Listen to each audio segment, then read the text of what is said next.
ফুলকপি আলুর অনেক রেসিপি তো আপনারা বানিয়েছেন। সম্পূর্ণ নিরামিষ এইভাবে একবার বানিয়ে দেখুন। রুটি, পরোটা, ভাত, পোলাও যে কোনো কিছুর সঙ্গে পরিবেশন করতে পারেন, খেতে দুর্দান্ত লাগে। নমস্কার বন্ধুরা, রূপাস কিচেনে সবাইকে স্বাগতম। তাহলে চলুন দেখে নেওয়া যাক। শুরু থেকে শেষ পর্যন্ত দেখার জন্য আপনাদের কাছে অনুরোধ রইল। প্রথমেই একটা মশলা তৈরি করে নেব। মিক্সির জারের মধ্যে দিয়ে দেব 1.5 চামচের মতো ভাঙা কাজু বাদাম, 1/2 ইঞ্চি আদাকে টুকরো করে নিয়ে দিয়ে দেব, 6-7টা কাঁচা লঙ্কাকে 2 টুকরো করে নিয়ে দিয়ে দেব, একটা বড় সাইজের টমেটোকে কুচিয়ে নিয়ে দিয়ে দেব, 1 মুঠো ধনেপাতা নিয়ে দিয়ে দেব। অল্প একটু জল দিয়ে খুব ভালো করে পেস্ট করে নিতে হবে। মশলাটা পেস্ট করে নেওয়ার পর রেখে দিয়ে গ্যাসের উপর একটা কড়া বসিয়ে কড়ার মধ্যে দিয়ে দেব 4 চামচের মতো সরিষার তেল। আপনারা চাইলে সাদা তেলেও করতে পারেন। তেল গরম হলে কেটে রাখা ফুলকপি দিয়ে দেব। একটা মিডিয়াম সাইজের ফুলকপিকে আগেই বড় টুকরো করে কেটে ধুয়ে রেখেছিলাম। অল্প একটু নুন আর হলুদের গুঁড়ো দিয়ে ভালো করে ফুলকপি ভেজে নিতে হবে।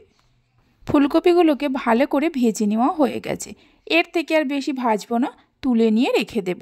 ফুলকপিগুলো তুলে নেওয়ার পর ওই কড়াতে আরও 3 চামচের মতো সরিষার তেল দিয়ে দেব। তেলের পরিমাণটা আপনারা চাইলে বাড়িয়ে কমিয়ে নিতে পারেন। তেলের মধ্যে কিছু গোটা গরম মশলা ফোড়ন দিয়ে দেব।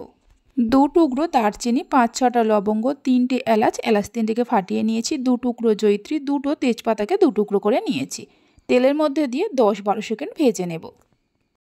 ফোড়নটাকে ভেজে নেওয়ার পর মিক্সির জারের মধ্যে যে মশলাটা পেস্ট করে রেখেছিলাম দিয়ে দেব। মিক্সির জার ধুয়ে অল্প করে জল দিয়ে দেব। এবার কিছু গুঁড়ো মশলা দিয়ে দেব। 1/2 চামচ জিরে গুঁড়ো, 1/2 চামচ ধনে গুঁড়ো, 1/2 চামচ হলুদের গুঁড়ো আর 1 চামচ কাশ্মীরি লঙ্কার গুঁড়ো নিয়েছি। মিডিয়াম ফ্লেমে মশলাগুলোকে খুব ভালো করে কষিয়ে নিতে হবে। মশলা কষানোর সময় এইভাবে ক্রমাগত নাড়তে হবে, তা না হলে তলায় লেগে যেতে পারে। প্রায় 6-7 মিনিটের মতো মশলাটাকে ভালো করে কষিয়ে নিয়েছি। এবার এর মধ্যে দিয়ে দেব সেদ্ধ করে রাখা আলু। এখানে আমি 3টে মিডিয়াম সাইজের আলুকে বড় বড় করে কেটে নিয়ে আগে সেদ্ধ করে রেখে দিয়েছিলাম, তবে পুরো সেদ্ধ করিনি, 80% সেদ্ধ করে নিয়েছি। মশলার সঙ্গে আলুগুলোকে মিনিট 2-3 সময় ধরে কষিয়ে নেব। এইভাবে আলুগুলো যদি আগে একটু সেদ্ধ করে নেওয়া যায় তাহলে তরকারিটা খুব তাড়াতাড়ি হয়ে যায়। মশলার সঙ্গে আলুগুলো কষিয়ে নেওয়ার পর ভেজে রাখা ফুলকপিগুলো দিয়ে দেব। স্বাদ মতো নুন দিয়ে দেব। 1/2 চামচের মতো চিনি দিয়ে দেব। যে কোনো নিরামিষ রান্নায় অল্প করে একটু চিনি দিলে স্বাদটা খুব ভালো হয়। আবারও সব কিছুকে খুব ভালো করে মিশিয়ে নেব। সব কিছুকে ভালোভাবে মিশিয়ে নেওয়ার পর পরিমাণ মতো হালকা গরম জল দিয়ে দেব। তবে জল খুব বেশি দেওয়ার প্রয়োজন নেই, কারণ আলু সেদ্ধ করা আছে আর ফুলকপি ভাজতে ভাজতেই হাফ সেদ্ধ হয়ে গেছে। জলটা দিয়ে মিশিয়ে নিয়ে গ্যাসের ফ্লেমটা হাইতে করে জলটা ফোটা পর্যন্ত অপেক্ষা করব। জল ফুটতে শুরু করলে গ্যাসের ফ্লেমটা লো টু মিডিয়ামে করে ঢাকা দিয়ে রান্না করে নেব প্রায় 8 থেকে 10 মিনিটের মতো। 10 মিনিট পর ঢাকা খুলে হালকা হাতে একটু নাড়াচাড়া করে নেব আর দেখে নেব ফুলকপিগুলো সেদ্ধ হয়েছে কিনা। দেখুন ফুলকপিগুলো খুব সুন্দরভাবে সেদ্ধ হয়ে গেছে। এর থেকে আর বেশি সেদ্ধ করব না, তাহলে খেতে খুব একটা ভালো লাগবে না। এবার এর মধ্যে দিয়ে দেব কিছুটা ধনেপাতা কুচি, 1 চামচ ভাজা মশলা, গোটা জিরে আর ধনেকে আগেই ভেজে গুঁড়ো করে রেখেছিলাম, কিছুটা ভাজা চীনাবাদাম দিয়ে দেব।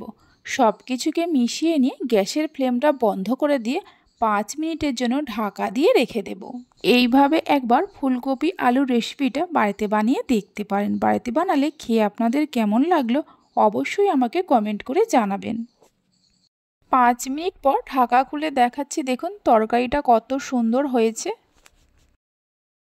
রেসিপি ভালো লেগে থাকলে অবশ্যই একটা লাইক করবেন, বন্ধুদের সঙ্গে শেয়ার করবেন। ভালো লাগলে চ্যানেলটি সাবস্ক্রাইব করে পাশে থাকা বেল আইকনটি প্রেস করবেন নতুন রেসিপির আপডেট পাওয়ার জন্য।